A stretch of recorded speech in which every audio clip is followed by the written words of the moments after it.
Okay, in this video we're going to go over the compositional PDF that's attached to this project, and that will explain and help explain um, these compositional principles I want you to demonstrate for project 1.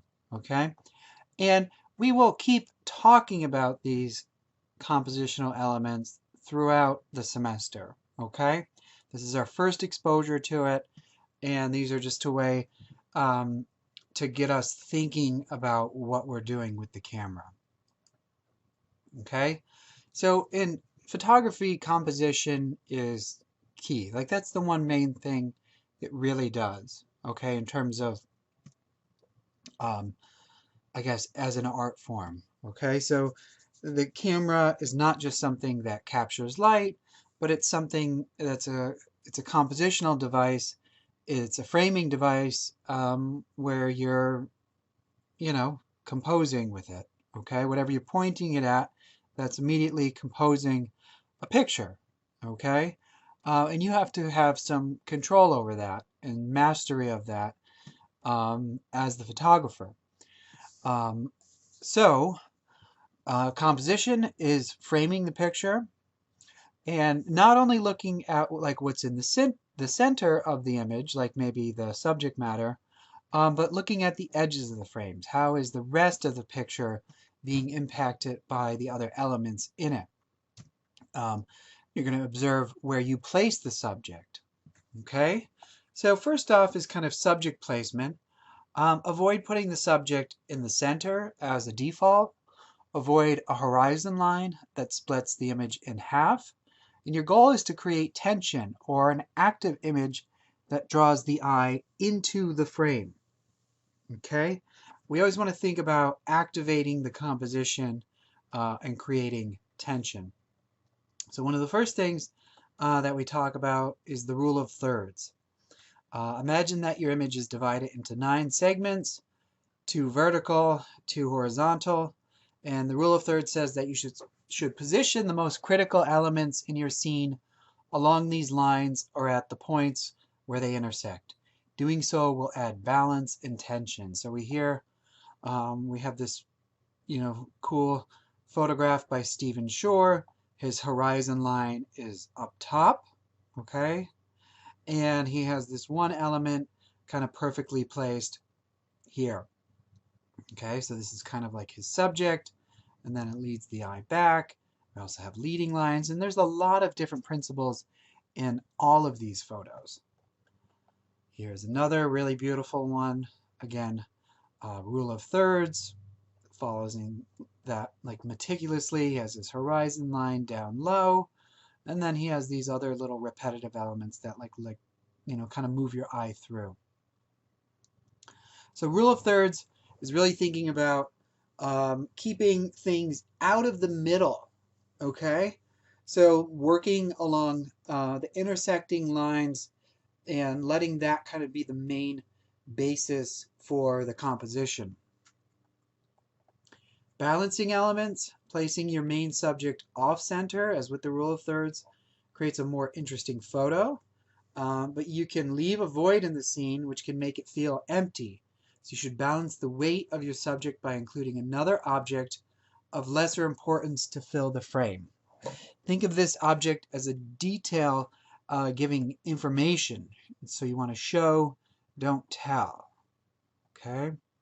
So nice balancing elements. Our eye kind of works through this nice like light here coming out.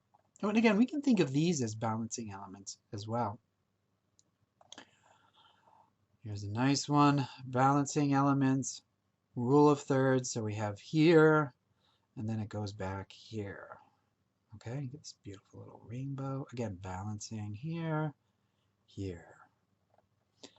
Leading lines. When we look at a photo, our eye is naturally drawn along the lines by thinking about how you place lines in your composition. You can affect the way we view the image, pulling us into the picture, towards the subject, or journey through the scene. There are many types of lines, straight, diagonal, curvy, zigzag, whatever. Each can be used to enhance the frame's composition. Draw the eye in. Keep the lines parallel to the edge of the frame. Use the objects in your environment to draw the eye, leading the eye. Objects that repeat, like a row of mailboxes, a line of lights, can be used to lead the eye. So here we have it going back. All right, and here. All right, so this creates depth in the image.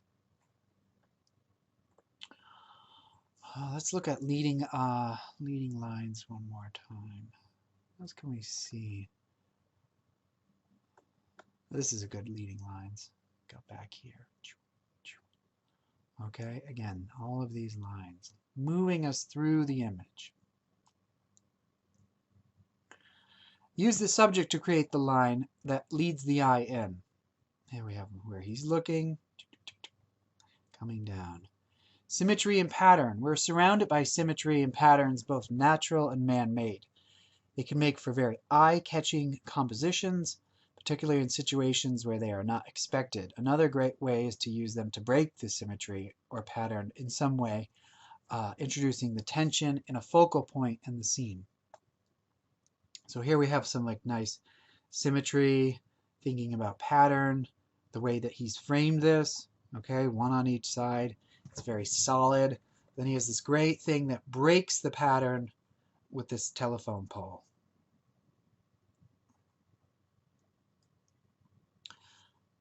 Break the symmetry with time and movement. Okay, it's kind of a weird concept to think about, but we can think about time and movement in a still image and thinking about maybe what was there, what happened before or after the photo. So I like to think about this image here of these oil stains signifying, like, you know, a car being parked there at some point and then leaving. Again, it's great, beautiful symmetry and pattern. Symmetry and pattern, but also leading lines. And also light. Again, it's a pattern made of light.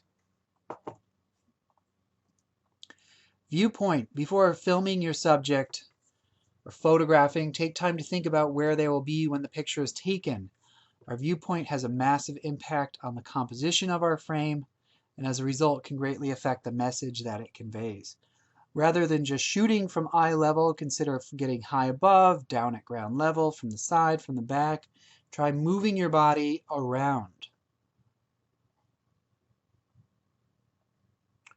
Background. So the human eye is great at distinguishing between the foreground and the background, but the photo or video frame tends to flatten the image. Okay, some methods to avoid that is using depth of field through focus. So maybe focusing on something significant in the foreground to show like that's what we're looking at.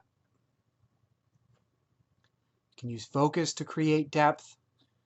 Focus, draw the eye in. You can add a subject in the foreground to create depth. So here we have this great photograph, okay?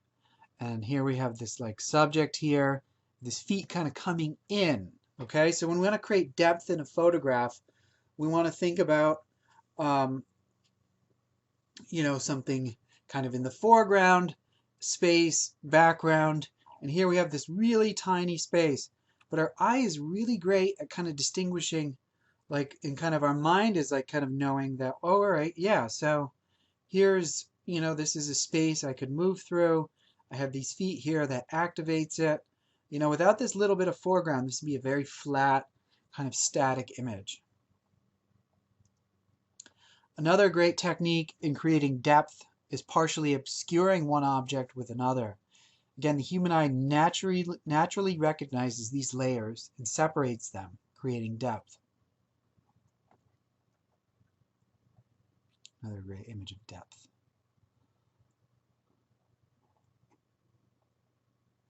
Allow objects in the foreground to frame the subject. So a frame within a frame. This also creates depth, as if we're looking through something, sorry. Again, frame within a frame. Here is the frame. Here is the image. So here, he's kind of showing us just on the outskirts of the city, there's this kind of like beautiful little pastoral scene. Another great example, a frame within a frame. Frame within a frame. Lighting can create depth. Okay, so as photographers, we should be looking for lighting, examples of great lighting, and capturing that, creating these moments. And then what do you see in this composition? What are some of the elements we've just talked about? Okay, so rule of thirds, balancing, leading lines, look for symmetry, pattern, okay, we talked a little bit about. Try switching your viewpoint, frame within a frame, okay, look for depth. I didn't talk about texture, but maybe just look around for great examples of texture. Look for images about light.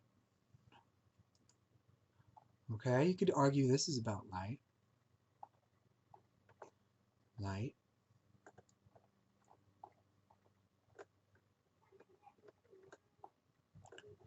This could be about light, maybe. All right, so these all kind of overlap. All right, this you could say is definitely about light. But it's also creating a pattern and symmetry. All right, so think about these. Ask me any questions you got. You can even say that's about light. All right, experiment.